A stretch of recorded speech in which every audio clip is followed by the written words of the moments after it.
কিছু কিছু মানুষ আছে দেখবেন, তারা মুখে যাই বলুক মন থেকে বড্ড উদাসীন সম্পর্কের মানুষটার প্রতি। সে মুখে বলবে না, তবে তার আচরণে ঠিকই বুঝিয়ে দেবে সেটা। আগ্রহ এমন এক জিনিস যার প্রতি মানুষ তীব্র আকর্ষণ থাকে।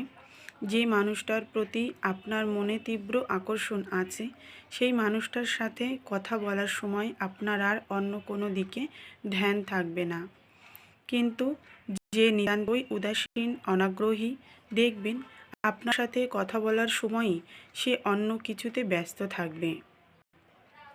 আপনার সাথে কথা বলার সময় কেউ তাকে মেসেজ করেছে, তার সেটা রিপ্লাই দিতেই হবে।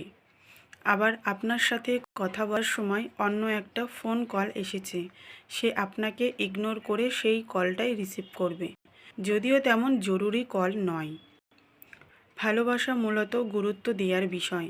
আপনাকে যে ভালোবাসে সে শুধু আপনাকেই গুরুত্ব দেবে।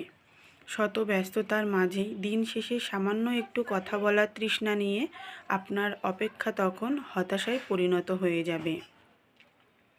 কিছু কিছু মানুষ আছে দেখবেন, তারা মুখে যতটা বলে তার অর্ধেক গুরুত্ব মন থেকে আপনাকে দেয় না।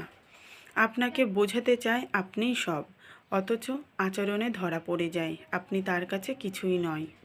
আপনার প্রতি যার গুরুত্ব নেই, টান নেই, আগ্রহ নেই, সে সবসময় আপনার প্রতি উদাসীন থাকবে। আর যে আপনার প্রতি উদাসীন থাকবে, সে কস্মিন কালেও আপনাকে বিন্দুমাত্র বোঝার চেষ্টা করবে না। ভালোবাসা উপহাসের বিষয় নয়। মন চাইলেই বাসলাম, মন না চাইলেই বাসলাম না, এমন নয়। যার প্রতি ভালোবাসা আসে, সে সামনে থাকলে, কথা বললে সমস্ত ধ্যান শুধু তার প্রতিই থাকে। আর যার কাছে ভালোবাসা কেবল উপহাসের বিষয়, সে আপনার অপেক্ষা, অনুভূতি, আবেগ কিংবা বিশ্বাসের ছিটেফোঁটাও মূল্য দেবে না।